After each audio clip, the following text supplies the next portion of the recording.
Good morning, evening, afternoon. I'm Anton from Red Siren Games, and I would like to welcome you to Something New About Me Sunday, also known as Shave Sunday, because I shave on Sundays or Saturdays. Also known as Father's Day. As some of you already know, I am a father. And today I would like to tell you a tale about how I became a father.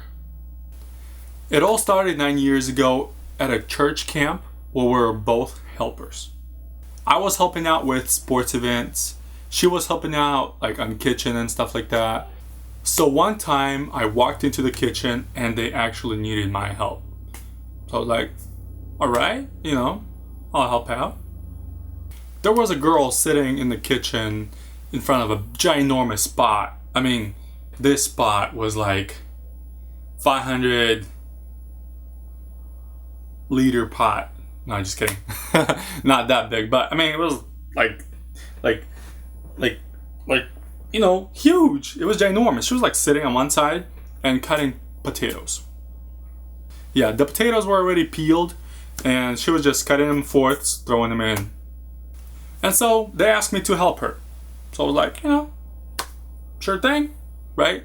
So I got on the other side of her and we started, cutting potatoes, throwing them in the pot. And to be honest, I don't remember if we spoke much. Nope, we did. We spoke a little bit. As we were cutting potatoes, something magical happened. I was holding my potato and I sliced half of it. And instead of sitting there like it usually did, it slid off. And it was like, whoo, flying into the pot, right? Well, the magical part about this situation is the same exact thing happened to her, like on the other side. So we're like sitting, I'm right here, and she's right here, and our potato was like, collided and fell into the pot, right? So we're like, we kind of look at each other like, what are the odds, that would happen? But we kind of like laughed it off because there was nothing there, no connection.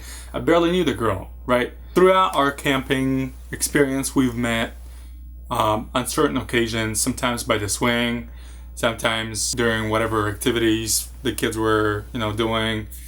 And yeah, we started talking. She was a really nice girl, and I really liked that about her. She seemed like somebody out of this world.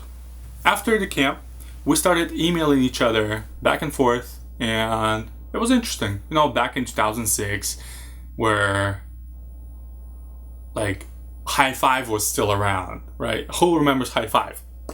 We were emailing each other for about a year, and somewhere in between there, we kind of got to know each other a lot. By the way, we were singing at the same church choir, so we got to see each other a couple times a week. As I get to know this girl in her emails about her views on life and so on and so forth, I start seeing that we have a lot in common. And I've actually thought to myself once, if I marry this girl, I'll be the happiest guy alive. With time, we got to know each other pretty well and we were really good friends. So one time I've decided it's time to take it to the next level. And in August evening by her house, I was like shaking and like potentially stuttering, and actually no, I don't think I was stuttering. But point is, I told her that I liked her. Well, guess what? She said the feeling's mutual. So I was like, yay! I was driving home so happy that evening and I almost crashed on the freeway. 3 years later, I've decided to propose to this girl because there was no doubt that she was the one. I knew it from day one. As soon as we became a couple, I knew that, she's the girl I want to marry. So one day, I went to the store and bought a lot of different chocolates. I picked her up on a rainy day and we drove to the park.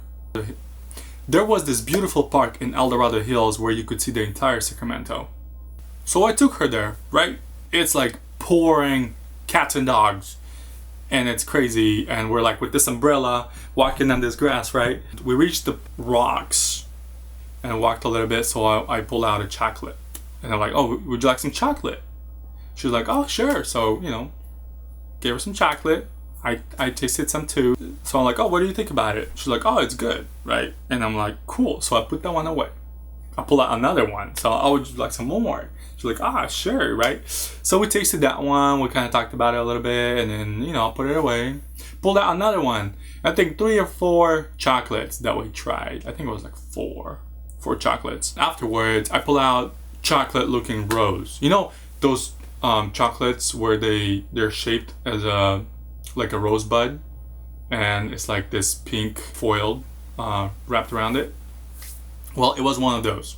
So it was like on a little stem and everything. So I pulled it out and I gave it to her. Only it wasn't a chocolate. So she opened it and there was this ring. So I dropped on my knee and I proposed to her. It was an awesome day. Although rainy, she accepted my proposal to marriage and we lived happily ever after. But this story is not over yet. A year later, we got married. We were both still in the university and I was still doing photography at the time. I didn't even apply for graphic design program yet. Another year later, our daughter was born. She was this cute little baby. It was awesome. You know, that's when I became a father. So this morning, I woke up, Dina and Elsiana prepped breakfast for me. So not only did they do that, they also gave me a card or an envelope. So I opened it up and it was like, oh, you know, this, you know, awesome card and this boom. Yeah, it was so sweet, like what they wrote here and everything. It's just, you know. And they gave me this shirt. That's why I'm rocking it right now. I got this awesome Express shirt from my wife and my daughter, and I love it. I love it, love it, love it. And I will wear it till I maybe not die, but till it falls apart. So this tale comes to an end, and obviously we're living happily ever after. I love my girls. My wife is the best thing that could ever happen to me as far as relationships go, and my daughter is the best thing that could happen to me as far as the first daughter can go. My girls mean a lot to me. I love them very much, and I'm grateful to God that I have them. Happy Father's Day to all the fathers out there. Thanks for not forgetting to sub, like, and share. Peace out.